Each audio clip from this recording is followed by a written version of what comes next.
Assalamualaikum warahmatullahi wabarakatuh. Alhamdulillahilladzi arsala rasulahu bil huda wa dinil haq liyuzhirahu dini kulli wa kafa billahi syahida. Asyhadu an la ilaha illallah wahdahu la syarika lah, asyhadu anna Muhammadan abduhu wa rasuluhu la nabiyya ba'd. Rabbi shrah li sadri wa yassir amri wahlul 'uqdatam min lisani yafqahu qawli wa zidna ilman warzuqna fahman wa amalan mutaqabbalan amin ya Allah rabbal alamin. Alhamdulillah, kita kembali lagi melanjutkan kajian keluarga Islam.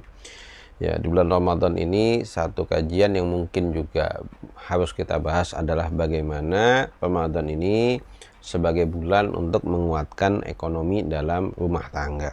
Ya, kita tahu bulan Ramadan adalah bulan yang penuh berkah tentunya, bulan ampunan, bahkan dikatakan bulan yang membebaskan kita dari api neraka. Akan tapi di sisi lain seringkali bulan Ramadan yang merupakan bulan berkah, tapi kok secara ekonomi malah sebaliknya. Banyak keluarga yang di bulan Ramadan justru mengalami ketidakberkahan ya dalam ekonomi, atau pengeluarannya justru semakin bengkak.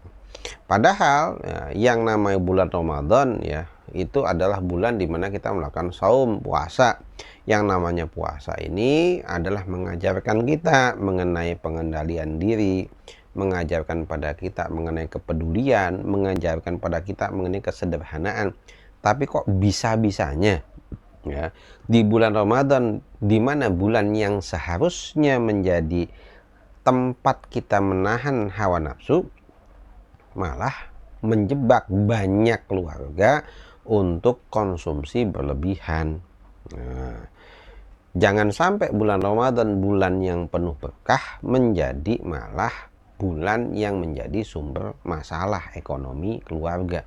Karena kalau ekonomi keluarga sudah masalah, biasanya akan merembet kepada perselisihan dalam rumah tangga. Nah, ada banyak hal yang bisa kita kritisi dari kebiasaan yang salah yang dilakukan oleh banyak keluarga di bulan Ramadan. Ya, mungkin ini kita lakukan sebagai bentuk kebiasaan atau dilakukan tanpa sadar gitu ya. Apa? Maka kita bisa lihat, pertama, yang namanya bulan Ramadan di negeri kita ini punya budaya yang terus terang nggak pas. Apa? Budaya dimana kalau buka puasa itu makanan dan minuman yang disediakan biasanya berlebihan. Banyak keluarga yang ketika berbuka puasa itu menyiapkan makanan lebih bahkan dibanding tidak bulan puasa. Jadi biasanya hanya 2-3 macam, ketika bulan Ramadan pengennya 5 macam kan gitu ya. Padahal ya biasanya yang namanya puasa baru diisi sedikit sudah penuh kan gitu ya. Nah, seringkali ya ini menjadi satu yang sia-sia, apalagi kalau makanannya sampai terbuang. Nah, ini adalah sebuah pemborosan yang seharusnya tidak dilakukan. Yang berikutnya yang juga bisa kita kritisi dari kebiasaan yang salah, ada kebiasaan untuk berburu takjil gitu ya. Kita lihat beberapa tahun terakhir media sosial ini menciptakan budaya baru di mana banyak orang yang kemudian mengiklankan ya secara tidak langsung takjil dari berbagai penjual itu ya. Bahkan bisa kita lihat berbuka puasa itu seperti wisata kuliner. Padahal Rasulullah mengajarkan pada kita sebuah konsep kesederhanaan dalam berbuka puasa. Takjil cukup air dan kurma gitu ya. Bukan kemudian tukang dagang dari ujung ke ujung diicipi satu-satu. Nah, yang ketiga yang juga seringkali menjadi masalah di bulan Ramadan adalah kita seringkali belanja kebutuhan yang memang itu tidak direncanakan gitu ya. Entah membeli bahan makanan lebih banyak, menyiapkan sahur yang lebih banyak kan gitu ya, yang seharusnya itu tidak perlu dilakukan, karena bulan Ramadan menganggap bahwa sahurnya harus spesial, buka puasanya harus spesial. Nah, ini juga jadi masalah. Yang berikutnya di bulan Ramadan, biasanya menjelang akhir bulan Ramadan, banyak yang sudah repot ya, mempersiapkan dengan yang namanya Lebaran. Nah, di negeri kita Lebaran identik dengan pakaian baru. Nah, ini juga menjadi masalah ya. Seringkali nggak cukup cuma satu, yaitu ya. Atau bahkan sekedar hanya ingin punya pakaian baru. Padahal pakaian-pakaian yang lain juga masih banyak, gitu ya. Yang kelima, dan ini juga yang mungkin menjadi beban sendiri, adalah bagaimana di negeri kita di akhir Ramadan itu menjadi sebuah seakan-akan keharusan, gitu ya. Kebiasaan yang seakan-akan nggak bisa ditinggalkan adalah yang namanya mudik. Yang namanya mudik, biaya perjalanannya itu juga besar. Biaya untuk hidup di mungkin di kampung halaman meskipun mungkin murah, tapi juga tetap besar kan, gitu ya. Nah, ini menjadi masalah sendiri ya, yang akan merusak yang namanya ekonomi, yang seharusnya malah sederhana, ini malah hilang kesederhanaannya. Apa yang harus kita waspadai? Ya, yang namanya masalah ekonomi ini kan bukan masalah utama. Dia adalah masalah yang kemudian akan membuka masalah-masalah lain, terutama dalam rumah tangga. Bayangkan ketika pengeluaran itu membengkak, ya, ekonomi kemudian terhambat. Nah, ini menimbulkan resiko-resiko berikutnya dalam rumah tangga. Apa? Biasanya ketika ekonomi terhambat, yang dijadikan andalan adalah hutang. Hutang ketika menumpuk, atau apalagi hutang yang konsumtif, hutang untuk membeli pakaian hari raya, hutang untuk melakukan mudik, hutang untuk membawa oleh-oleh, baik hutangnya itu kepada rekan atau yang bahkan menjadi masalah hutangnya menggunakan kartu kredit, atau bahkan yang lebih parah lagi hutangnya menggunakan pinjaman online, itu akan menjadi masalahnya semakin besar, gitu ya. Yang kedua, yang namanya masalah ekonomi seringkali menjadi pemicu awal yang namanya pertengkaran ya. Kondisi keuangan dalam rumah tangga ya, ketika mulai masalah biasanya akan membuat hubungan antara suami dan istri ini hubungannya akan mulai renggang. Hubungannya seringkali diwarnai dengan perselisihan.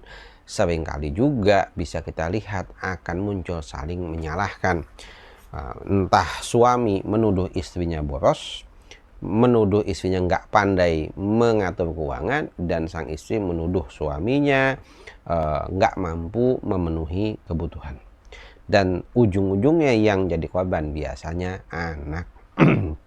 Ya, baik sekedar keributan itu pasti akan mempengaruhi secara psikologis, apalagi bayangkan keributan ini terjadi di bulan Ramadan. Nah, yang ketiga yang juga harus kita bisa waspadai dalam kondisi keuangan yang bermasalah, apalagi di bulan Ramadan, adalah stres. Ya, rasa stres dan tekanan secara psikologis. Ya. Karena masalah keuangan ini dampaknya banyak. Ya. Dampaknya stres, apalagi kalau itu juga ditambah dengan hutang yang menumpuk, tagihan yang menumpuk. Ya.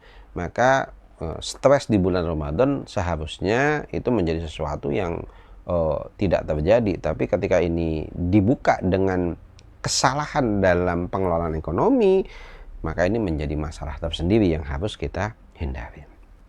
Nah, keempat yang juga bisa kita lihat, dengan kondisi ekonomi yang goyah, maka kita takut yang namanya keberkahan bulan Ramadan itu kemudian hilang. Kenapa? Karena bulan Ramadan harusnya menjadi bulan yang tempat kita menahan diri, bulan dimana kita sederhana. Tapi kok ini malah kita semakin boros, kita malah semakin tidak bersyukur. Nah, khawatir ini menjadi hilangnya berkah. Yang kelima yang juga harus dihindari, yang harus kita waspadai dalam kondisi keuangan yang bermasalah, adalah bagaimana kondisi ekonomi itu bisa merusak fondasi keluarga. Bayangkan salah satu penyebab perceraian paling tinggi di Indonesia adalah masalah ekonomi ini, gitu ya. Maka kita bisa lihat ya, Islam mengajarkan kita untuk hidup ya dengan hidup yang seimbang, hidup yang tidak boros dan juga tidak kikir ya. Sebagaimana yang Allah firmankan dalam surat Al-Furqan ya, ayat 67, a'udzubillahi minasyaitonirrajim, walladzina idza anfaqu lam yusrifu wa lam yaqturu wa kana baina dzalika qawama. Dan orang-orang yang apabila membelanjakan hartanya mereka tidak berlebihan dan tidak pula kikir ya. Dan pembagian itu di tengah-tengah yang demikian gitu ya. Jadi ini adalah satu yang Allah gariskan kepada kita bagaimana caranya mengelola keuangan. Jadi ada di antaranya. Nggak boros dan juga nggak pelit. Ya. Bagaimana kita membangun atau mengelola keuangan dalam rumah tangga? Tentunya harus diawali dengan komunikasi yang terbuka atau transparan. Suami dan istri ya harus terbuka mengenai kondisi keuangan dalam rumah tangga. Harus tahu berapa penghasilannya, berapa uang yang didapat, berapa pengeluaran yang rutin, apa yang bisa disisihkan, gitu ya. Ini akan bisa kemudian menjadi langkah awal untuk menyusun keuangan bersama, gitu ya. Sehingga bisa melakukan apa yang namanya perencanaan dan membuat skala prioritas. Mana yang harus duluan dikeluarkan, mana yang bisa ditunda, mana yang menjadi satu pengeluaran rutin, ini bisa dilakukan bareng-bareng. Dan juga dengan saling terbuka, maka keduanya ya antara suami dan istri bisa saling mengingatkan untuk disiplin gitu ya, menjalankan rencana keuangan ini dan harus memiliki konsistensi. Ya, rencana tanpa disiplin dalam menjalankan dan konsisten, maka sebenarnya rencana itu nggak ada gunanya gitu ya. Nah, inilah yang kemudian memang menjadi semangat yang harusnya kita tumbuhkan di bulan Ramadan ini ya, yaitu bahwa kita harus bisa melatih hidup yang sederhana, karena puasa ngajarin kita untuk nahan lapar, nahan haus gitu ya. Ini harusnya kan menjadi pelatihan untuk menahan diri dari satu yang sifatnya konsumtif. Kita juga di bulan Ramadan gitu ya, melatih diri kita untuk fokus pada yang namanya keberkahan, bukan fokus pada satu yang wah gitu ya.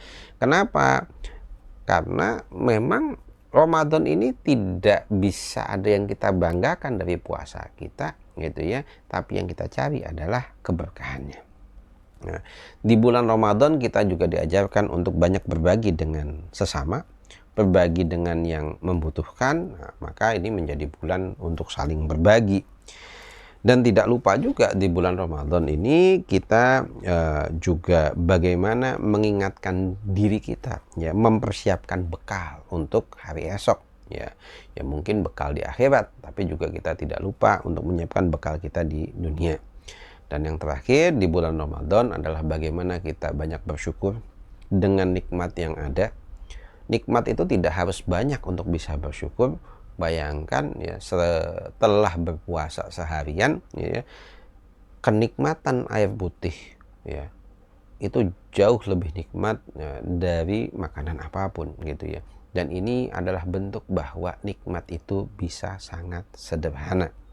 Nah, maka di bulan Ramadan ini marilah kita melatih diri kita bahwa yang namanya keharmonisan rumah tangga itu tidak dibangun atas dasar kemewahan materi, tidak dibangun atas dasar berlebihan gitu ya.